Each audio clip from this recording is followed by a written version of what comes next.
Awaken to hair growth. Awaken to hair growth because there is possibility to get your hair back. Awaken to hair growth because we're not told that we're able to conquer and overcome alopecia. Awaken to hair growth because I want to be a positive light and beacon for you because I've healed my alopecia and now I help others do the same with different types of alopecia, men, women, children of all ages, of all races and ethnicities. Hello, and welcome back to the Alopecia Angel podcast, Awaken to Hair Growth. I am your host, Johanna Dahlman. We just finished up our 3-series part training, how to heal and reverse alopecia naturally. This free training already just finished last week, and now we are in the midst of doors open for registration. So if you want to register for the Hair and Heal program, I highly recommend you do so. Doors are closing here shortly. So feel free to email us at any point so you can get more information, sign up, and get all the details. The other thing I wanted to mention is that I am hiring. I am hiring for a customer service person, representative. And if you are interested, forward me your resume at hello@alopeciaangel.com, and we will take a look at your resume and conduct interviews. You don't have to be located in the US. You can be located anywhere in the world. So this is all very open, international clients, international team. So very welcomed to open it up to anyone who is interested, who wants a part-time customer service representative position, remote, abroad. Happy to do that. So please forward me your resume and hopefully we'll be speaking soon. Today's topic are 3 things that you can be doing now to jumpstart and get ahead on your alopecia healing journey. And what I would say, the number 1 tip right now, granted, I have 3, but the number 1 tip is to get really focused. And the thing is that the more time that subsides, the more time that goes along without progress, without healing, without you focused on it, this is where we start to see either more issues, more hair loss, more uncertainty, more sadness, more grief, more of all these emotions, more of all these situations of turmoil that we can really be turning around and putting the kibosh on. And so this is really necessary for you to focus on. I'll tell you, out of my own experience, when I was going through hair loss, when I was going through alopecia areata, moving into totalis, it was my one and only priority. Not to say that I didn't celebrate holidays, not to say that I didn't see family, because I did, but I will say that I made this my job. I only focused on this. And it still took me 4 years. It was 16, 18-hour days, only focused on this. I know the majority of you do not have 16, 18-hour days to focus on this, to make it your sole responsibility, to make it your only focus. But what I can say is that this is actually why I created the Hair and Heal program, so that busy people can do this in less time. Because I know that my circumstance is not going to be your circumstance. I had the circumstance of not having a job, not having kids, not even having a husband at the time, and being single, living off of my savings. I was able to only focus on this and make it my job to heal, make it my job, because no one else was taking responsibility for my hair loss. No one else was helping me. No one else was guiding me. No one else was giving me tips and tricks. No one else was saying, here's the way. No one was saying that to me. As someone who takes responsibility, as someone who advocates for themselves, I said, look, forget the doctors, forget all these other people who just want to throw me down the rabbit hole of medications. I'm done with that. Let's figure this out on your own. And I did. So I would say focus on this. And granted, you may have kids, you may have a job, you may have so much going on in your life, but I will say, if you focus on this, even if it's just 30 minutes a day, even if it's just a couple hours a week, you are still making more progress than not making this a priority, not making this a focus. And I'm going to revert back to athletes. I married one, right? I married an athlete. So I see how he functions, how he maneuvers in his life, in his time management skills. And when you're an athlete, when you're an Olympian, when you are focused, extremely focused, whether it's in your career, whether it's in your master's program, whether it's in getting that next degree, whatever it is that you're focused on, even if it is fertility or hair loss or any medical situation, you make it your number 1 priority. And if you don't, you should be. I made healing myself the number one priority to me. And again, yes, I made time for friends here and there. Yes, I made time for family here and there, but it wasn't my priority. My priority was me. And again, I focused on me and I focused on this, and that led to results. That led to me really understanding, okay, I'm not going to go out tonight because I'm focused on this. Where else am I going to get the 16, 18-hour work days working on healing myself had I not said no to all the distractions, which leads me into my number 2. So number 1 is to focus as much as you can. And granted, when you have something so easy as the Hair and Heal program to guide you along step by step, you don't have to spend 16, 18-hour days on this. This is 30 minutes a day, an hour a day, max 30 minutes a day, and maybe even per week for some of you who are really go-getters. And you just implement. Quite simple, quite easy, but you need to focus. And if this is important to you, you will focus on it. Because I know as a mom, when something's wrong with Junior, I focus on Junior and everything stops. Whether he needs a doctor's appointment, whether he needs for me to talk to the school teacher or whoever it is or whatever the situation is,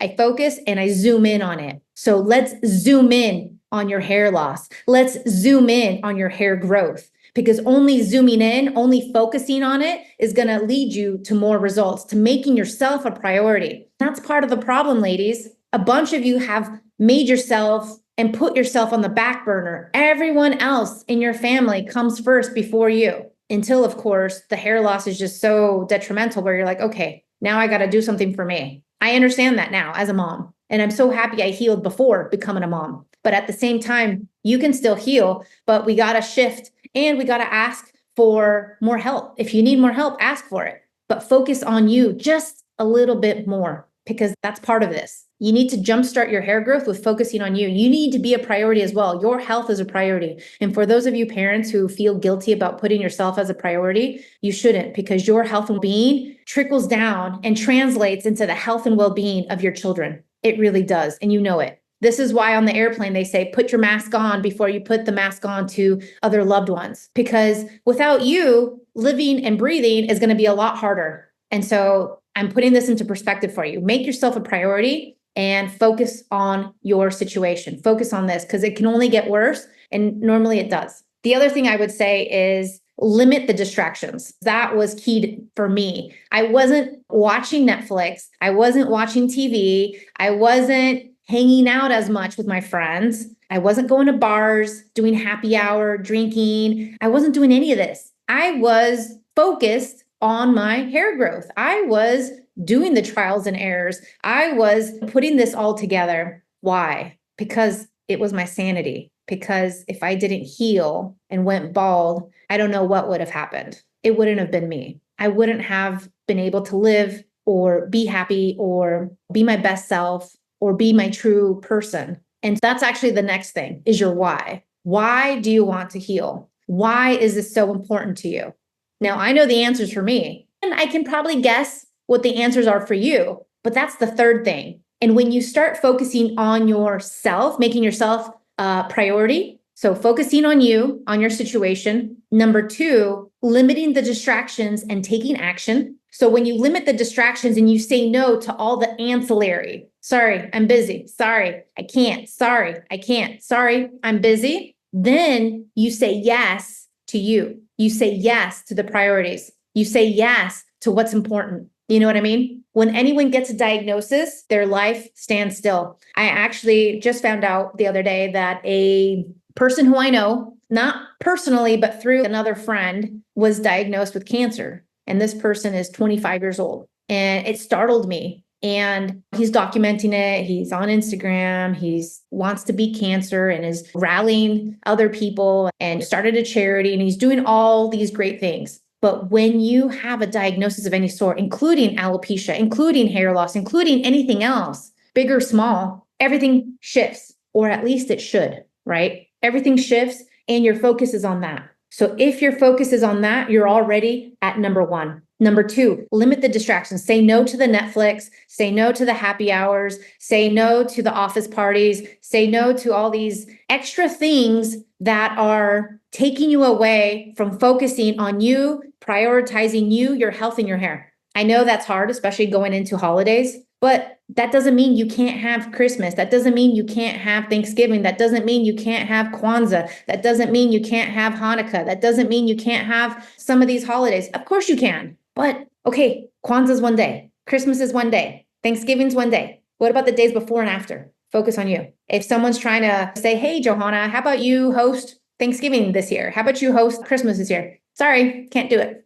No, thanks. How about you do it? You know what I mean? Simplify. If you need to simplify, it doesn't need to be this big orchestrated event. It could be just a simple, lovely dinner with you and your immediate family. And that's it. Simplify, simplify. Focus on you. Get back to studying. Get back to focusing on you. Get back to making yourself a priority. That's huge, really huge. The next step is to consider your why. Write it down somewhere. Put it on a wall, on your mirror with a Post-it note. And that why is that burning desire of why you're doing this, why you're saying no to maybe the birthday parties or to the happy hours or to the book club or to anything else that you do on a regular basis, or maybe just on a seasonal basis, and say, hey, no, I need to focus on me. And that's okay. And remember your why. Remember your why. Because when you do, then there's no guilt. When you do, then you know it's for the best. I will say during my healing journey, I was removed naturally from friends and family. I was removed because I was moving from one place to the other. So I didn't have immediate family and friends,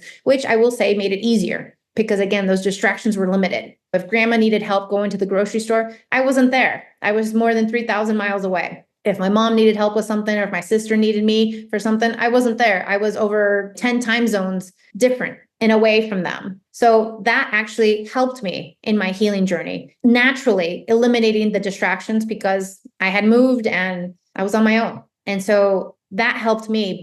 And I know it's tough if you have in a 5-mile radius, your whole family, but it's still doable. And I will say that their form of support and love would be to respect that.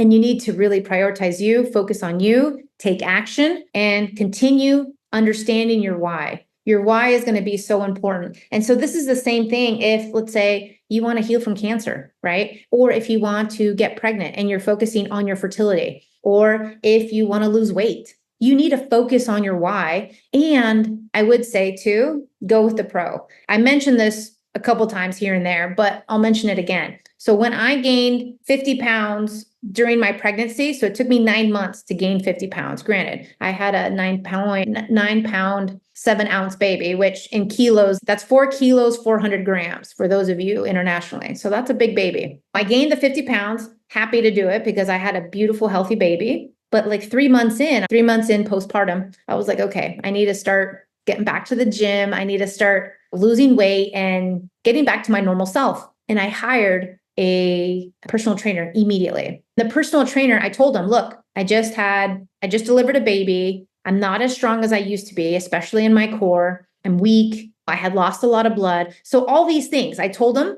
And so he tailored and customized the strength training, the workouts, the everything for me, for my situation. Because I'm not, at the time, I wasn't 25 years old and just like ready to go, zippy zip and super strong. No, I was 40 postpartum and super weak. And so granted, just like a personal trainer, I needed that personalization and accountability. And it was awesome because I saw him multiple times a week. And in 6 months, I lost 50 pounds naturally in a healthy way, not through Ozempic, not through some pill, naturally. And it stayed off and it's maintained to be off. And so this is what I'm telling you. Sometimes you need that pro to go with and have accountability, to have responsibility and to say, hey, watch me, spot me. Am I doing the exercise correctly? I don't want to injure myself. I don't want any setbacks. I don't want any obstacles. So I think the last tip, I've given you many in this podcast, which I love doing, but I would say focus on you, prioritize, take away the distractions, take action, keep in mind your why. Keep in mind your why. Remember, if you have an autoimmune disease, whether it's alopecia areata, totalis universalis, or other, you're more inclined to have a second or a third autoimmune disease. So that was a big why for me. My fertility was a big why. My hair itself was the biggest why, but naturally it had to be. because I knew the medications weren't going to take me there. I knew the minoxidils, the Rogaines, the PRPs, the laser caps, the acupuncture, like you name it. None of that was going to take me there or to the finish line. So remember your why, focusing on you, taking action, focusing on you, remembering your why. And then of course, doing your best and not feeling guilty about focusing on you, prioritizing your health, your well-being, your mental health, your emotional health. Clearly, if you have hair loss, this has been on the back burner. You've put yourself on the back burner for a while now, and it's time for you to put yourself as a priority. When we're going through school, I have lots of college students who do my program. When we're going through school, the straight A's, the extra credit, the study abroad trips, the internships, all these things are a priority. But then where is us? Where is us in our well-being? Where is us in our mental health? Where is us in our emotional health? Where is us in our physical health? And so these are just some things that if we continue to be on this hamster wheel, we will continue to burn out on various levels. And so we got to teach our youth, our children, but ourselves as well, that making yourself a priority is not a bad thing. It's not. And there's a nice way to go about it. But at the same time, it's necessary in order for you to be your best, in order for you to bring your gifts to the world, in order for you to live and be and thrive and be fruitful. I will say post alopecia, I'm such a different person than who I was and what I was before in many ways, mind, body, spirit. I'm a different person. But at the same time, that core Johanna, that core person is still there, that takes initiative, takes action, that wants results, that will do anything for it. Because I know I'm worth it. And I know you're worth it as well. And just understand that once you are on the healing process, you can be on cruise control. You can be living your best life without the fear of this coming back, without the uncertainty, without the vicious cycles. So once again, just to recap, we mentioned that the 3 tips plus for the day on how to jumpstart your alopecia journey and hair growth is to A, focus on you, B, eliminate distractions as much as possible. If you're spending too much time watching TV, that's probably not where your best effort is going to be coming from. I would say understand your why and make it known and put it on Post-it notes in your wall, on your laptop, on your phone. Take a picture of it. Keep it ahead. Keep it at eyesight so that you are remembered constantly why you're doing this, why you want to heal, what this why is, this burning desire. Because that will get you back on track every time you deviate from the focus, every time you deviate from prioritizing yourself, every time, give in to a distraction. This will bring you back. I would say take action. Without action, nothing happens. You have to have action. Had I not had my personal trainer, I wouldn't have lost my 50 pounds in 6 months. There's people who gain weight and who just keep the weight on. And they're like, oh, I'll get a membership. I'll get a gym membership and I'll do it myself. 2 years have passed. And these same people who I know personally are still 50, 75, 100 pounds overweight. You could either go slow and try to do it yourself or go fast and go with a pro. I'll leave you with that thought. Again, the Hair and Heal program is open for a few more days. So if you have any questions, let me know. And I look forward to seeing you next time. Thank you so much. Take care. Thank you for listening to the Alopecia Angel podcast, a positive light in healing alopecia. You can do this and we can help. Spread the word that reversing alopecia is possible by telling your friends and family.